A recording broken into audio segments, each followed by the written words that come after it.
Let's get more analysis on this from F. William Engdahl. He's a geopolitical analyst and author of Seeds of Destruction, The Hidden Agenda of GMO. What is wrong with GM food? Well, the fundamental problem with GM food is that it's genetically and biologically unstable. There's no genetic modification known to science, and this I have from some of the top scientists in the world on this question, that's stable. It's always mutating.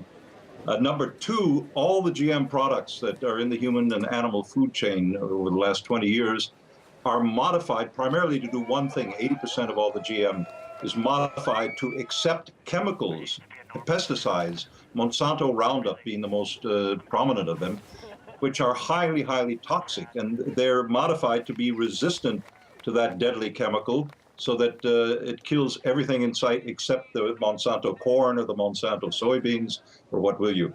And those chemicals are equally as dangerous to the human food chain as the GMO seeds themselves. And clearly these are the concerns that these protesters and demonstrators have. But why are they targeting a US company in so many countries throughout the world, and why now?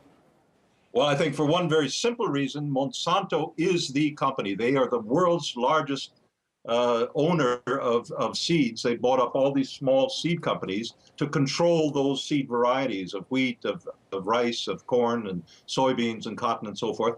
Number two, Monsanto bought up a company that gives Monsanto the patent on what are called terminator seeds, which self-destruct. The seeds commit suicide after one harvest season. So farmers are unable to take part of their seeds and replant them for the next harvest season, something that never in history has been possible before this Monsanto development.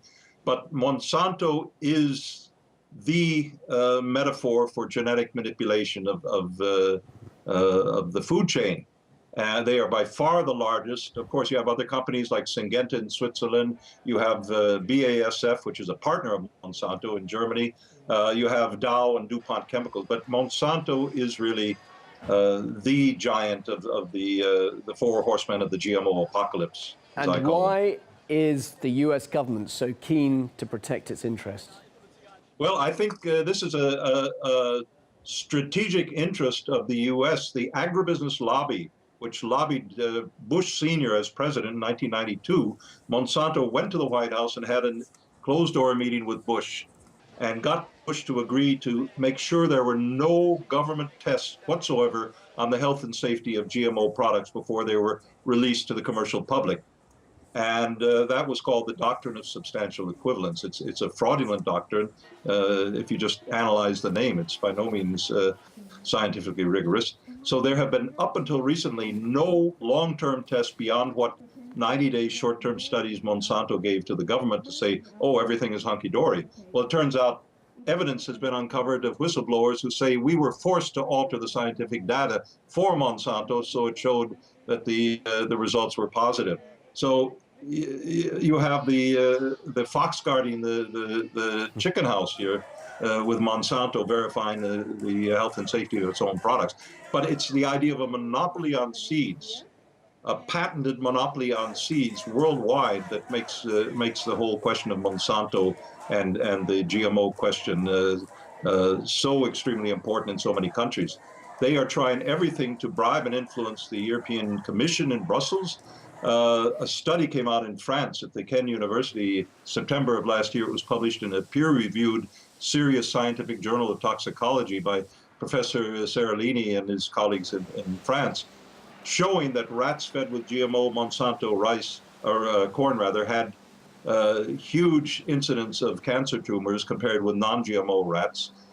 They had enormous organ damage and death rates 5 times that of normal rats. And the study was suppressed.